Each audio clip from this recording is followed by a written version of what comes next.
L'invité éco du 17-20, Emmanuel Cuny, vous recevez le président du groupement des industries françaises aéronautiques et spatiales. Bonsoir Marouane Laoud.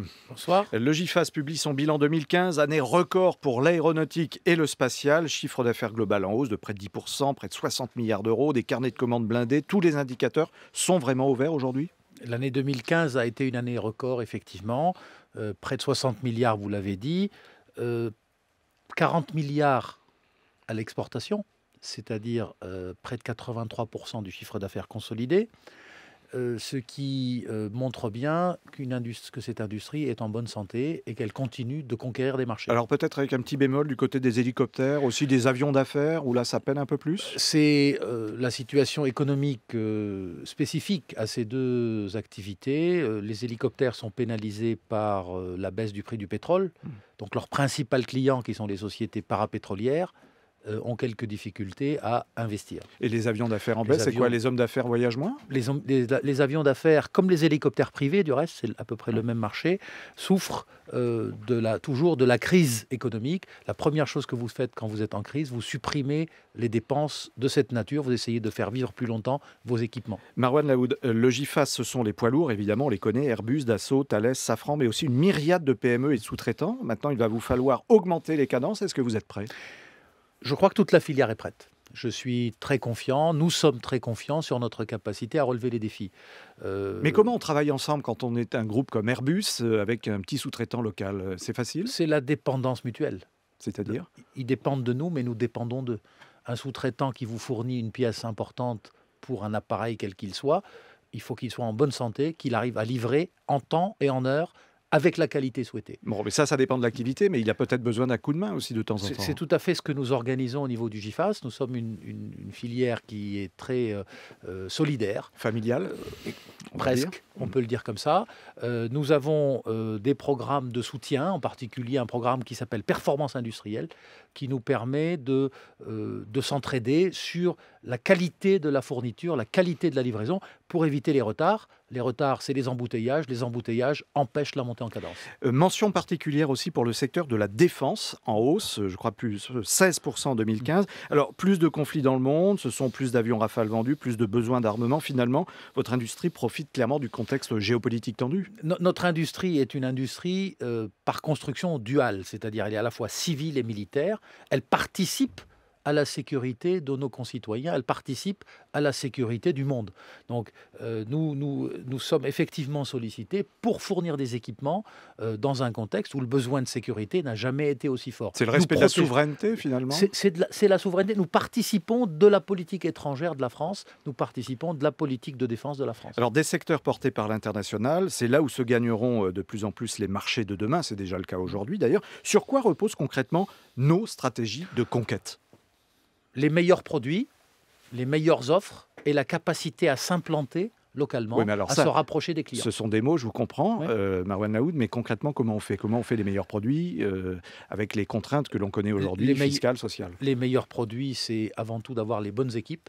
Donc c'est bien la ressource la plus rare en aéronautique, espace, défense, c'est bien les femmes, les hommes formés, qualifiés, qui sont capables de produire ces meilleurs produits, de les concevoir et de les produire. C'est ce que nous essayons de faire. Nous essayons de rester une filière attractive pour les jeunes diplômés, pour les ingénieurs, pour les techniciens, de manière à avoir toute la gamme. On va revenir sur la question de l'emploi, mais vous voyez très bien, par exemple, que dans le cas des sous-marins vendus à l'Australie, les sous-marins seront construits là-bas. Vous-même, Airbus, vous êtes directeur général délégué à la stratégie d'Airbus Group, vous construisez les usines aux États-Unis, en Chine, là où sont vos clients. Automatiquement, vous allez là où est le client. Tout à fait. Alors, il y a deux types de transferts de fabrication ou transferts de technologie. Celui qui est lié à des marchés publics, qui est tout à fait normal. Quand vous avez de l'argent public qui est investi quelque part, il y a une part de production locale qui est exigée dans les contrats. Alors, on essaye d'en profiter pour améliorer l'ensemble de la filière. mais il y a aussi la nécessité de se rapprocher de ses clients. C'est le cas, par exemple, de la chaîne d'assemblage que nous avons en Amérique du Nord, dans l'Alabama, à Mobile. Alors, derrière cette puissante industrie aéronautique et spatiale, vous le disiez, il y a l'emploi. Est-ce que le secteur va recruter cette année? En 2015, juste un rappel, nous avons fait 11 000 recrutements, dont 3 000 emplois nets nouveaux, donc des créations nettes d'emplois.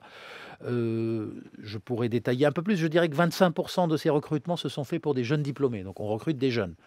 Et en 2016, je pense que nous serons à peu près dans le même ordre de grandeur. Alors, vous recrutez les jeunes, dites-vous, Marouane Laoud, mais qui sont ces jeunes? Ce sont des hyper qualifiés, des hyper diplômés. On a un problème aujourd'hui en France avec ce qu'on appelle l'employabilité, c'est-à-dire que les entreprises ne trouvent pas forcément les bons salariés avec les bonnes formations. En 2015, 43% de nos recrutements se sont faits dans des domaines hautement qualifiés, donc ingénieurs, de bon niveau, de haut niveau, ingénieurs de l'aéronautique principalement, mais le reste, c'est des techniciens, c'est des opérateurs pour la fabrication. Il ne suffit pas de concevoir, il faut construire. Mais on parle beaucoup, par exemple, d'une industrie qui a besoin de chaudronniers.